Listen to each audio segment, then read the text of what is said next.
What's going on? What's going on, everybody? It is the only sports podcast. That's right, the only sports podcast. I'm Will. That's Casino over there. How we doing today, Casino? Pretty okay. I'm starting to really feel the gym, and it sucked. I immediately came home and took an Epsom salt bath or Epsom salt soak. So, if you want to call it that. Yeah, and I thought it would help a little bit to help the muscles, and it has not. I am still in extreme pain. This is great. Well, we are here today, Casino, to do our second half of previewing the AFC West, and we are here to talk about the Raiders and the Broncos. Also on Friday and next Monday, I will be out of town, so we will be talking about the NFC South. And no, my hair will not grow back that quickly. Those will be recorded before this episode, so you will see me with hair again. Nice. But That's totally great. Yeah. How we doing today, Casino, besides the gym? Are you ready to talk? No, I'm ready. I mean, I've been going to the gym the whole reason I've really been going to the gym is so I can show off my muscles and flex on the Broncos because the Patriots beat you. Yeah, I can't even flex right now. I'm so I mean, great segue, because the first team we are talking about the Broncos. Let's go. The Denver Broncos, who went 14-3 last season, first in the AFC West. Same record as my team. Same. Well, they also lost to your team the AFC Championship. That's right. That happened. After losing Bo Nix, but a big part of the reason they were as good as they were last year was because of this Broncos defense. They were second in the league in total defense, allowing 278.2 yards per game, and third in the league in scoring, only allowing 18.3 points per game. So when it comes to this Broncos, let's start on the defense, Casino. Do you see them basically staying a top 2, top 3 defense in this league? Easily. Honestly, easily. I mean, they retain a lot of players, right? Oh my gosh, Pat Surtain the second. Surtain the second. I mean, Zach Allen, Nick Bodito.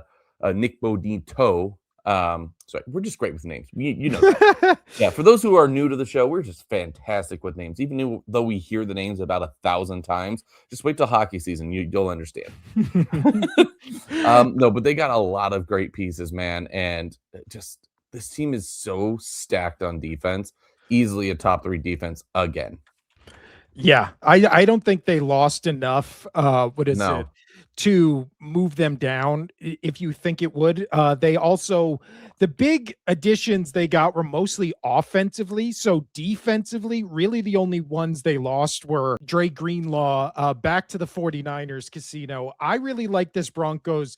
I mean, I really like their linebacker core. Like Alex Singleton was a guy who, when the Eagles released him, I was like, that's going to be a mistake. This guy always, when he was on the Eagles, was the leading tackler on the team. The 2 seasons before he went to the Broncos, he had 120 and 137 tackles. He was everywhere on the field. And since he's gone to the Broncos, every time he's played a full season, which was 3 out of the 4, he's had over 130 tackles per year. So I love this Broncos defense. I actually really like this Broncos team. Obviously, they're good. We both don't like Sean Payton, but you took the words out of my mouth. No matter how much we love this Broncos team, man, we still don't like Sean Payton. He's a piece of garbage head coach. Yeah. And you know what? It's not even like what he does on the court, or I keep saying court. It's not even what he does on the field, because every interview I've seen with him off the field, I'm like, oh yeah, I hate you.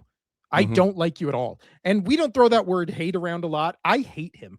I do not like him. I don't like his personality. But I can't deny the fact I don't like the movies that are based off of him. Kevin James and him look nothing alike. Dude, that's also an insult to Kevin James. I love Kevin James. I don't like Sean Payton. I didn't. Ugh. That was a horrible movie, though. But when it comes to the defensive numbers for this Broncos team, Casino, the numbers are insane. It is. Let's show them. Pop them up. Down. Yeah. They are basically top 5 in everything. They were second in the league in rush defense, only allowing 91.1 yards per game. They also only allowed 11 rushing touchdowns the entire year, which Dude, in an keep 18 game yeah. season, that is insane. That is extremely insane. But dude, keeping a team under 100 yards rushing, Mhm. like averaging that is not easy in today's game at all. No, it's especially So again, good. yeah, to average less than 100 yards and that's a touchdown every 3 games. So when you play the Broncos, you just have no rushing You attack get to the red zone, you're like, well, whatsoever. we got to pass it to get it in the end zone. Let's go. Well, and then passing, they were 7th in the league in passing, only allowing 187.2 yards per game and only allowed 18 passing touchdowns. So, again, this was a unit. This was the best It or was a one of the unit best for sure. A defenses unit. in the league. If you look at them in comparison to the Texans, which were obviously the other like elite defense from last year, what separates them in total defense is 1 yard. And yet the Broncos allowed 6 less touchdowns than the Texans did all year. So this Broncos defense. What do they have in common? All right, moving on. Both of them lost to the Patriots, but I mean, I wasn't going to bring that up, but I mean, if you want to, that's fine. That's totally okay well, with me. a large reason why they lost to the Patriots was because of the loss of Bo Nix, who got knocked just learn how to play in weather. That's true. Got knocked out at the end of the divisional round. Let's talk about this offense, Casino, because Bo Nix and this Denver Broncos offense, 10th in the league in total offense, producing 342.6 yards per game and and scoring 14th in the league with scoring 23.6 points per game. So when it comes to this Broncos team, Casino, do you think they will repeat? Do you think this offense will we've already talked about, we think the defense won't skip a beat. With the offense, with Bo Nix coming back from an injury that happened in January. It happened like 8 months ago. Do you think this offense is going to be right back to firing on all cylinders? It's going to be tough. Again, any player coming back from injury is going to be tough. That's how I feel about Jaden Daniels, or not Jaden Daniels, Daniel Jones coming on back. I believe in these guys. I believe in Bo Nix. I have to see what you look like when you come back from an injury, that ends your season. It's still out for Patrick Mahomes. I don't think he's going to be better. Right. Yeah. And so it's very touchy on if they're going to be better or not. I think offensively they got stronger, right? You have Jalen Waddle, Coleman, Webb, there's a lot going on in this offense that has made it better. So we'll see. So what the injury was it was a fractured right ankle. So that's one of those easy. things. That's tough for a quarterback because you're putting a lot of weight on that as you go back. Yeah, it was a 12-week recovery timeline. Now, I will say the silver lining is it's not a torn ACL or anything like that, which is, months and months of recovery. That's why we're so worried about Patrick Mahomes coming back. But I agree. I do think people are just underselling this injury because, again, it is on a quarterback's foot. His foot and his arms are the most important thing for a quarterback, right? So having to have an ankle injury, having to put weight on that foot, obviously it's a 12-week recovery. So that is 3 months. Yeah. So he's been good apparently for 6 months. He's a full participant in practice, but again, you never know. Yeah, because it's arm, foot, and hips. If you talk to Dak Prescott, sorry, but stupid. The major talking point outside of Bo Nix is that the Broncos traded for Jalen Waddle, the star wide receiver from the Miami Dolphins, who will be right next to Cortland Sutton as the number 1 or number 2 option on this Broncos offense. Or 2 number 2s. Yeah. So thoughts on Jalen Waddle? I don't think he waddled out of Miami. He was sprinting out of there, dude. He is Mhm. so glad to be on this Denver team and going to a place that actually has a legitimate, real shot to win the Super Bowl, at least represent the AFC in the title game. So, yeah, he's ecstatic. And going to a team that is a title team, getting out of, even if not even going to a team that is a title team, getting out of a shitty situation, it's a shot of adrenaline for anybody. You feel good about it. You want to go and you're like, I'm ready to perform. Whether it is, whether it is the team is just not good, or the team and you just don't disagree or agree, kind of like the Brown situation. And he's excited, right? And I'm excited for him. I'm excited for him to come in and go out and show up for Bo Nix, because I think they're going to make a pretty good combo. Yeah, and it also is one of those things where the Broncos are projected to have the best offensive line going into the season. Yeah. So This team projected is built to win the Super Bowl. projected to have a top 10 offense, projected to have the first or second best defense in the league, projected to have the best offensive line outside of like catastrophic injury season or catastrophic bad luck. This should be, what is it, a team that 100% is in the AFC Championship again. Like, Yeah, no at ifs, least ands, or in the buts. championship. Yes, 100%. Yeah. So again, there is very few teams where it's Super Bowl or bust. Now, this team is, I don't know if they're Super Bowl or bust. They have more time. Yeah, that's what I'm saying, because they're so young. Like, I just don't see Or at them least the as roster is put together and there's a couple years with these players, right? yeah. Like with Buffalo, with Baltimore, like it's time. It's time, or shit to get off the pot, man. Do it. Let's go.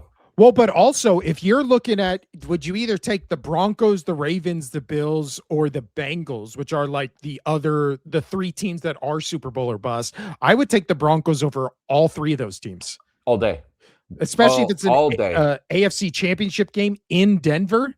Like, and this almost feels like a Super Bowl or bust year for Trevor Lawrence as well. I mean, oh, that's true, dude, because you had a great season, and then you fall apart with a couple downs. That's it, and you screwed your team over. You were expected to go to the Super Bowl. You were everybody's pick. You were my pick. They were your pick, dude.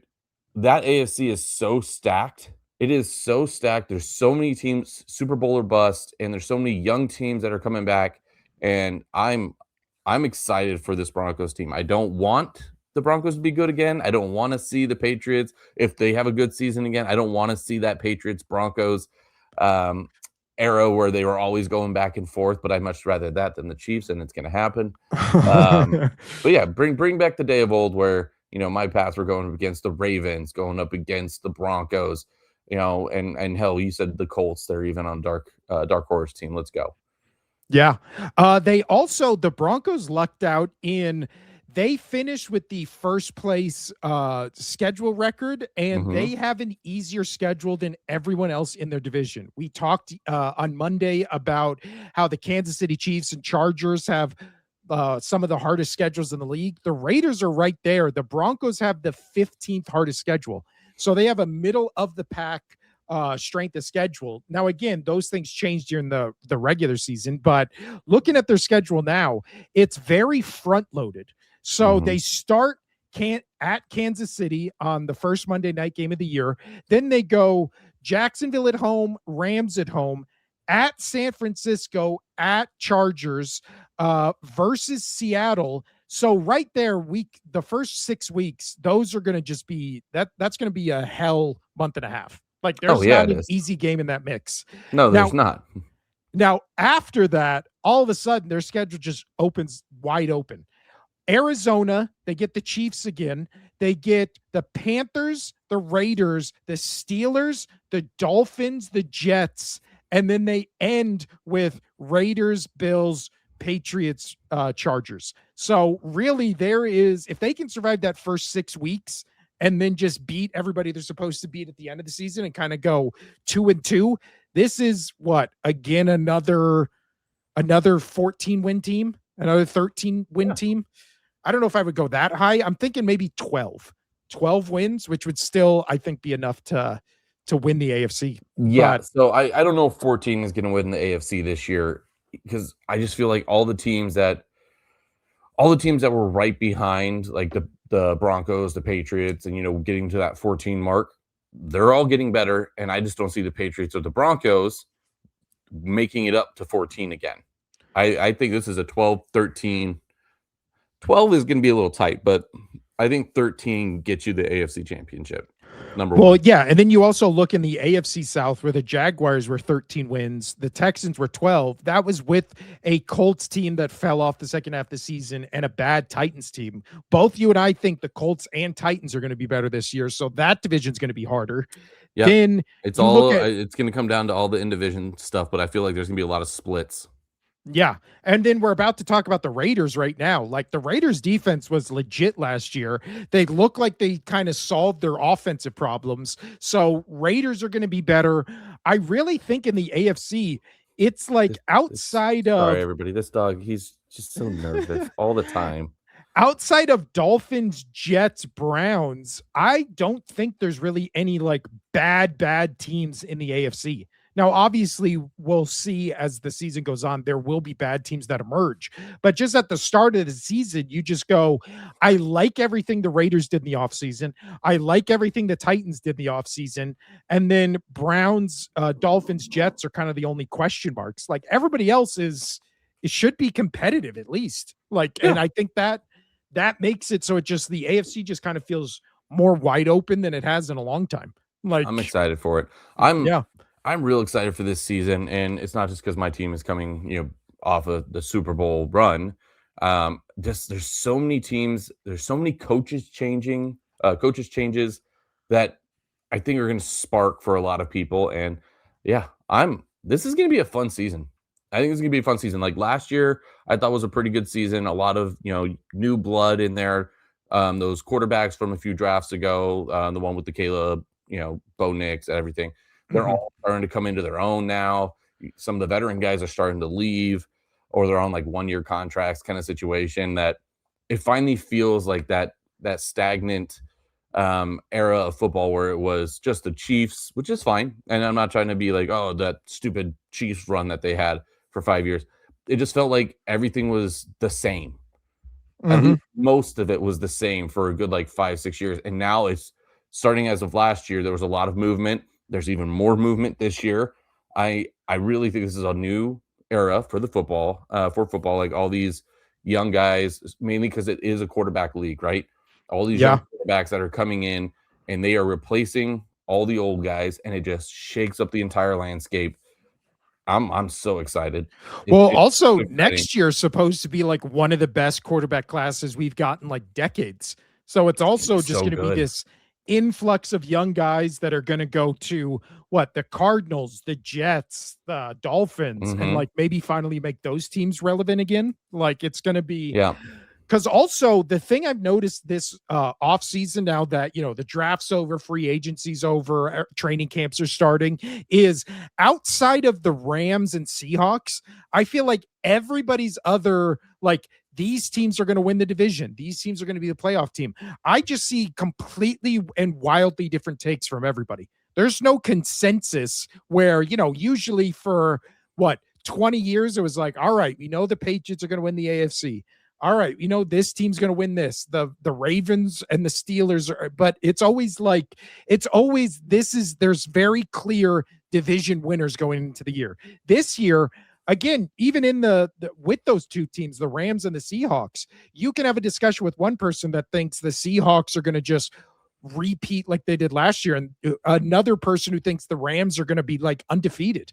And that's in the same division. So even if with the two best teams, there's not a consensus for who even wins that division. Yeah, I know. I picked the Seahawks to win that division last year, but man, that was so last year I picked the Seahawks to win that division, but I still had the Rams going to the Super Bowl. Yeah. Like it was, and that's almost what happened, honestly. Yeah. I mean, one or two plays goes different. It's such a good, and then with this division alone, it is so stacked. And like I said, the Raiders, we're about to get into them. They're getting better. The Broncos are legit right now. And we'll see if Patrick Mahomes, because Patrick Mahomes is still Patrick Mahomes until he's not, which he's been, digressing. And this will be a big tell year.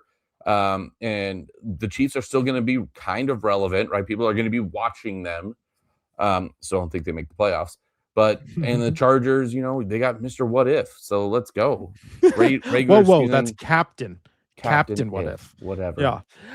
But outside of anything else we want to say about the Broncos, can we move on to the Raiders? Sean Payton, you suck. Let's go, Bo Nix. Do what you got. Let's move over to Sean Is that Payton too much? suck. No, he does suck. I don't like Sean Payton at all. Who doesn't? Which I like this Broncos team. I just don't like Sean Payton. I wish the Broncos team. You know what? And that whole thing when he was with the Saints and they didn't get that pass interference call, you know what? I think it's because everybody hates Sean Payton. Yeah. Sean Payton. But now let's move over to the Las Vegas Raiders casino, our hometown Raiders, who went 3-14 last season, 4th in the AFC West. A lot of that has to do with this time we're going to start with the offense because that is where they struggled. And you're about to see why. They were 32nd in the league, dead last in total offense per game, only going 245.2 yards per game. Also, only scoring 14.2 points per game, making them the 32nd in the league in scoring defense. So dead last in both total offense and in scoring offense. So with the inclusion or addition of Kirk Cousins and Fernando Mendoza casino, do you see those two moves for whoever starts at quarterback being able to turn this Raiders offense around? I mean, it can't be worse. Kirk Cousins has been, last I read, was named week 1 starter entering camp, but we will see. I think you needed to give Kirk Cousins, no matter how much I love that guy, I really do like Kirk Cousins, but you've got to give Fernando Mendoza, just get him in there. Just go. Don't wait. You brought in players. You brought that offensive line you were talking about, right? They brought in a 3-time Pro Bowler center, right? Linderbaum, bring him in. They brought in Burford, and that is really going to help that offensive line. It's going to, especially, under center, you have a rookie quarterback. You bring in a Pro Bowl guy that is just going to be like that's your guy, right? You center, the quarterback and the center have to be on the same page. Who else than a 3-time Pro Bowler, right? Bring him in, stabilize this young quarterback, and that's going to help a lot. It's going to help this offensive line a lot, and I do think that their offense will get slightly better. But we'll see. Well, the biggest question mark is Brock Bowers. They still need more weapons, but they got Brock Bowers. Well, the biggest addition to this offense is going to be their new head coach, Clint Kubiak, who was the offensive coordinator last year that obviously helped the Seahawks win the Super Bowl. So when you look at what his scheme did, I will say you can make maybe the most one-to-one comparison for what quarterback reminds you of another quarterback between Sam Darnold and Kirk Cousins. Like, those two are basically the same quarterback. I think Sam Darnold's more mobile. I think Kirk Cousins, especially with age, has just kind of become a statue back there. Now, talking about a statue back there, Ashton Genty, I think, will have a better year this year. Maybe he comes in, the new coach comes in and tells him, "Hey, stop standing back there. Stop getting called for illegal." Motion and legal motion starts. And all that false starts. Yeah, like, figure it out, man. So with with this offense, obviously the big question mark is going to be they're projected right now to have a bottom 8 offensive line going into the season. No, it's not going to be great because it was so garbage last year, but it's going to get better. Well, I do think last year it was probably the 32nd ranked offensive line. So now it's the 24th. So, I mean, it is improving, but when it comes to their offensive weapons, this is why I don't believe in Kirk Cousins, because you look at the weapons the Raiders have this year and you go, oh, he basically had a better version of this in Atlanta and somehow was bad. That's why I don't want Kirk Cousins starting. I agree. I think Fernando Mendoza should be the week 1 starter, and you live or die by the rookie. Again, last year you were a 3-14 team that had the worst offense in the league. You cannot be worse. You literally were named the worst team when you got the number 1. pick, and you used it to take the star quarterback coming out of college who just won a national title. Also, again, with Pretty much Fernando on his Mendoza, back, dude. yeah, all you've heard about Fernando Mendoza from Raiders camp, because obviously we live in Vegas, so you hear a lot about what's going on at Raiders camp. The coaches love him, the media loves him, like the players love him. He's just from what it appears, just an all-around good dude that the team likes. So it's like you have that guy in the building, you drafted him to be your franchise quarterback. Why are you not just putting him out there week one and just saying, ball out? You're going to give us as much of a chance to win as Kirk Cousins is. 1000%. But dude, it's about the money. Yeah. Well, again, Kirk Cousins doesn't have a Hall of Fame career, but he has maybe the most Hall of Fame agent of all time. Like Kirk Oh Cousins, yeah. did you see his career earnings? He's like he's the quarterback that's been paid the most money in like NFL history or some insane Yeah. thing like that. Kirk Cousins, aka guy who has done nothing Mr. ever. Mid-tier.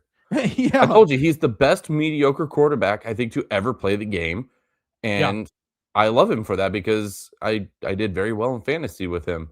But it is what it is. But But yeah, you, also you don't play him.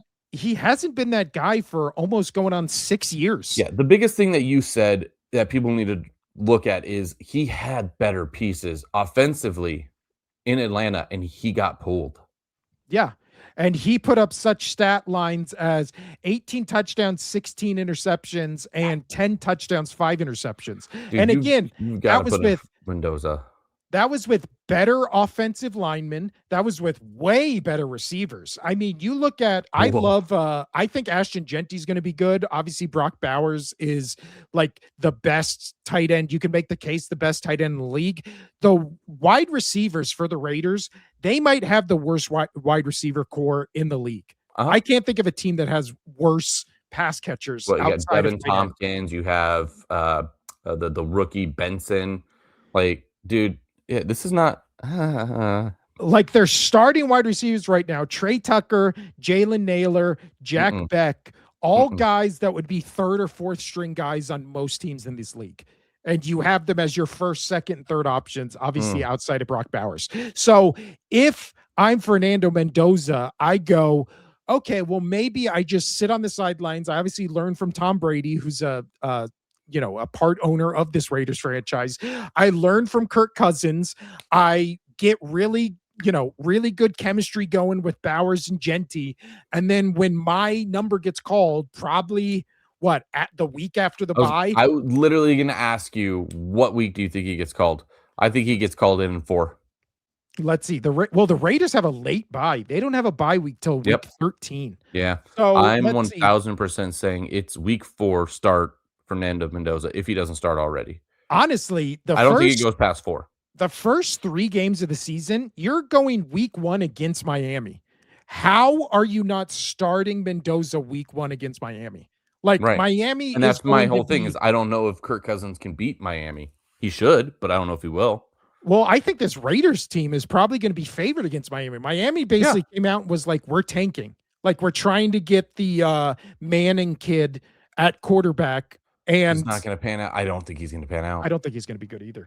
But Miami's basically come out and said we're tanking without saying they're tanking. So week 1, I don't know why you don't start Mendoza. But if you go after that, the next 5-6 games after that are the Chargers, the Saints, who everybody thinks is going to be much better, Kansas City, your New England Patriots, Buffalo Bills, and Los Angeles Rams. That is a just murderer's row of just dude. You should get 2 to 7. You need to get Mendoza in there early, so just to make him feel good, get some reps in a real game, and then go out there, man.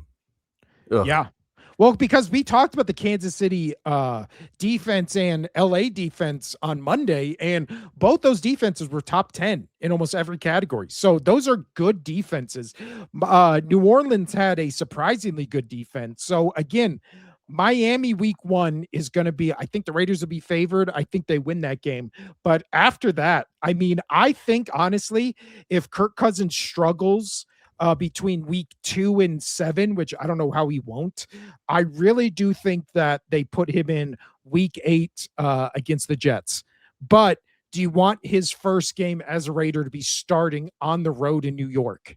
A cross-country flight. 1,000%. It's the Jets. Yeah, I think so too. But then again, after that, it doesn't get any easier because they have San Francisco, Seattle, Denver, the Browns, and then they have a bye week. And then the last 5 games of the season, it's Chargers, Broncos, Titans, Cardinals, Chiefs. Like, this Raider schedule is rough, man. That is a hard schedule, especially for a 4th place team. Like, dear Lord. Yeah.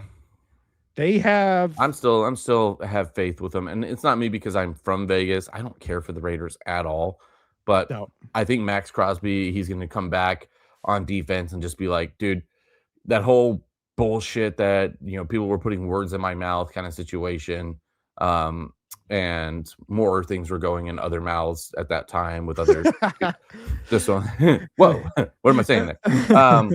But yeah, then I mean they've got some players that want to show up this year. And I think with a new coach that is going to I'm all about bringing in new blood, new coach, and everything to spice up a team. Yeah, they kind of rebuilt their offensive line, got a new quarterback. Again, I think they spend the next couple of years getting good wide receivers, either free agency or draft. And then, honestly, I don't know why the Raiders weren't in contention for guys like Stephon Diggs or AJ Brown. Just get like a veteran wide receiver. Is Diggs officially going to the Commanders? Yeah. That's been which is funny because oh shit, who is that wide receiver that was like going insane online and kept saying he was going to the Commanders? It was oh shit, I'm forgetting. But there was one wide receiver that was like, I'm going there. And then they signed Diggs and he flipped out online. I'll look that up for when we come back. We can talk about that story. That was insane. But let's talk now about this Raiders defense, Casino, because maybe their biggest defensive thumbs up this offseason was not losing Max Crosby, who apparently is fist fighting Kirk Cousins in practice, which is always nice to hear. Last year, the Raiders were 14th in total defense with 317.8 yards allowed per game, 25th in scoring defense, allowing only 25.4 points per game. Do you think this Raiders defense improved this offseason or got worse? I don't think they improved. Yeah, it kind of seems like they're just kind of the same. Yeah, especially I definitely don't Max think they Crosby. improved. I don't know about getting worse, but 100% I can tell you I don't think they improved. No, and also they're at least still better than they would have been if they would have just traded away Max Crosby for picks. Because that's what the deal would have been. It's not like they were getting a big player in return. The only signing I do like from the Raiders, I like their 2 linebacker signings. They obviously got Quay Walker from the Packers, and then they got my guy Nakobe Dean from the Eagles, who was a guy I really wish the Eagles would have re-signed because I like him. I like him as a player. So I do think you have Crosby, Dean, Walker as your linebackers. I do think that's a really strong, really good wide receiver core. Yeah. Or a wide receiver linebacker core. Yeah. Outside of that, I mean, Jeremy and that helps, and that helps out Eichenberg as well. Just kind of helps him just navigate that line a little bit easier. Yeah, I do think they are going to have a decent pass rush, a really good linebacker core, and a really good safety core. Everything else, like cornerbacks, I'm not too sold on. Defensive tackles, all that kind of stuff. I think edge rushers, linebackers, safeties, like middle of the field, this Raiders team is going to be dangerous. But I really think you can beat them outside the numbers and like in the flats. But again, if they just you look at their numbers last year and it's like defensively, they're pretty much middle of the road everywhere. So if they can stay around that, I've always said you need a middle of the road defense and a middle of the road offense, and you're a playoff team. We see that team Yeah. every single year. This seems like a very, as we just talked about when we talked about the Broncos, this is a very wide open year where you just get in and then who knows what happens, right? Like, Right. so I do think with this Raiders team, again, you improve offensively, just be middle of the road. Defensively, pretty much be what you were last year. And I really do think this is an 8-9 win team. Do I think they're going to win 8-9? No, because their schedule is brutal. And they're just in a really tough division.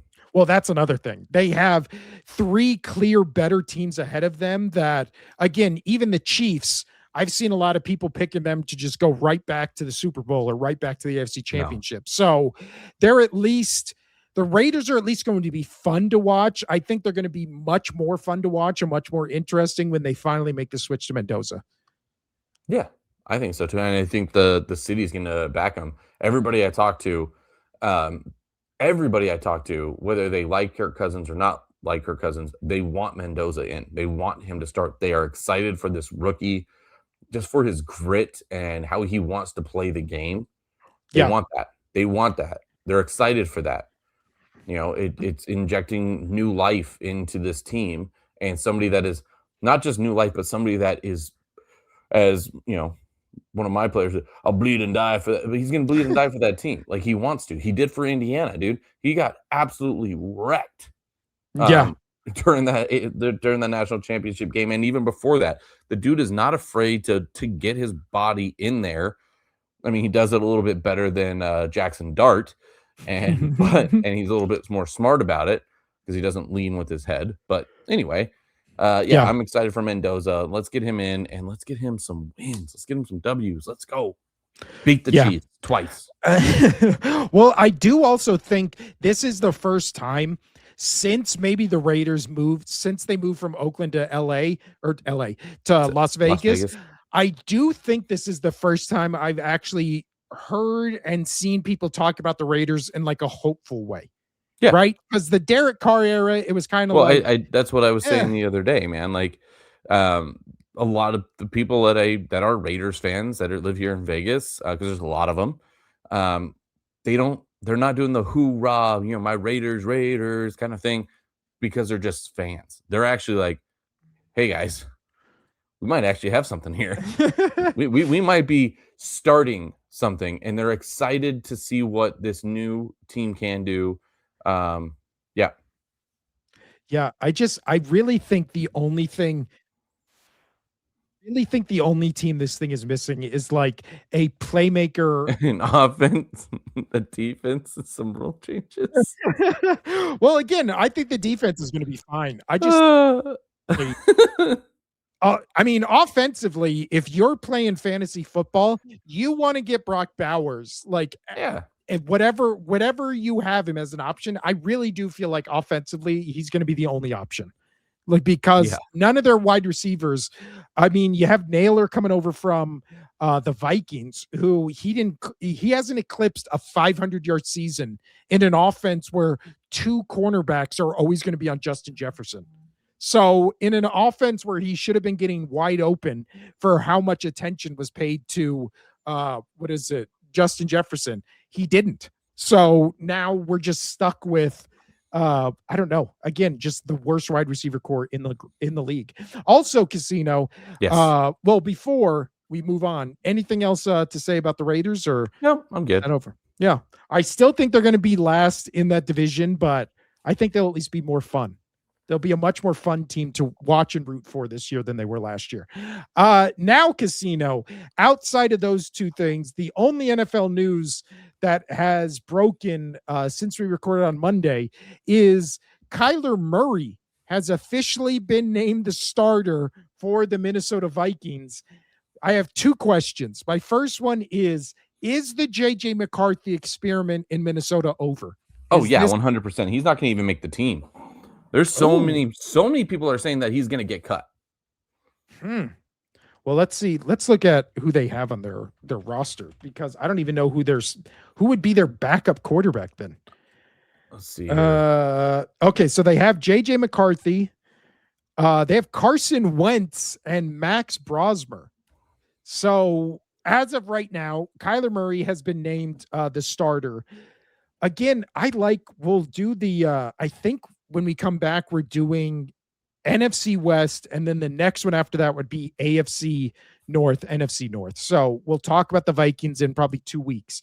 But just right off the bat, I love this Vikings offense, and this Vikings team they have a win now roster. So everybody thought it was insane. They drafted JJ McCarthy and just was like, okay, let's develop this rookie while our Super Bowl window is just wide open. And then he didn't pan out. So they just brought over another kind of underappreciated, undervalued quarterback. Easy with the height jokes. Underheighted quarterback, much like they did with Sam Darnold. So I think honestly, the Vikings might be my dark horse pick this year they might be a very good team and a very fun team to watch that I feel like not a lot of people are going to be picking because again, everybody's so high on the Bears. Everybody loves the Packers. Everybody loves the Lions. Meanwhile, Vikings were a 14-win team a season ago. Very fun. That's also a very fun division, dude. Yeah. But I mean, Kyler Murray, thoughts on just him as a quarterback? You think he's underrated, overrated, or you don't think about him at all because he was on the Cardinals? No, I was very excited when he got into the league. It seemed like he gave a shit in his first year or two. And I was excited. He made great plays. He was elusive out there.